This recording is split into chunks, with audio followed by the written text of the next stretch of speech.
প্রতি বছরের মতো এবারও পবিত্র হজের মূল আনুষ্ঠানিকতা ৯ জিলহজ বৃহস্পতিবার অনুষ্ঠিত হয়। দিনটির সবচেয়ে গুরুত্বপূর্ণ পর্ব হজের খুতবা অনুষ্ঠিত হয়েছে ঐতিহাসিক আরাফার ময়দানে। লাখো হাজির উপস্থিতিতে মসজিদে নামিরা থেকে খুতবা দেন মসজিদুল হারামের খতিব ও সৌদি আরবের প্রভাবশালী আলেম শায়খ ডক্টর সালেহ বিন হুমায়দ।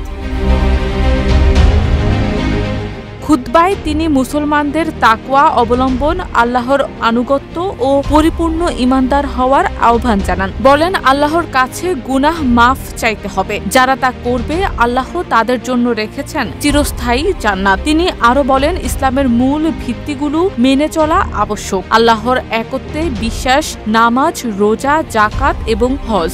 আল্লাহর জন্যই এই সকল ইবাদত। সিল্কোর সিল্ক অ্যান্ড শাইন, যাতে আছে আর্গান অয়েল ও ওট প্রোটিনের গুডনেস, যা আপনার চুলকে রাখে হেলদি অ্যান্ড শাইনিং। সমাজে ভ্রাতৃত্ব বজায় রাখা, আত্মীয়তার সম্পর্ক রক্ষা করাও ইসলামের গুরুত্বপূর্ণ অংশ। খুতবায় ফিলিস্তিন প্রসঙ্গ উঠে আসে। শায়খ সালেহ বলেন, হে আল্লাহ, আপনি ফিলিস্তিনের মুসলিমদের হেফাজত করুন, তাদের উপর আপনার রহমত বর্ষণ করুন এবং তাদের শত্রুদের বিরুদ্ধে সাহায্য করুন। সৌদি সরকার বিশ্ব মুসলিমদের কাছে খুতবার বার্তা পৌঁছে দিতে বাংলা, ইংরেজি, চাইনিজ, রুশ, তুর্কি, রোহিঙ্গা, ফরাসি, তামিল, পশতু সহ প্রায় ৩৫টি ভাষায় এর অনুবাদ সরাসরি সম্প্রচার করেছে। শারমিন নিশু, ঢাকা পোস্ট।